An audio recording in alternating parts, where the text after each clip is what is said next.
Hey everyone, welcome back to Want to Step.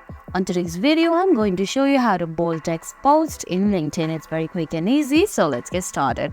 First, you have to open the LinkedIn app on your phone. If you don't have the app yet, you can get it from Apple App Store or the Google Play Store. Now on the screen, you can see there's Home, My Networks option. Tap on Post option. As you can see, there's no any built-in option for bold text in LinkedIn app. You can simply copy the text you want to post in bold with. Now, paste it in yatext.com in any preferred web browser on your phone. And there you can see there's bold serif option. Copy that and paste the copied text there and post it. And guys, that's it. That's how you bold text post in LinkedIn app. I hope you found this video helpful. If you did, please give it a thumbs up, leave a comment, subscribe to our channel and hit that bell icon. See you in the next video. Thanks for watching.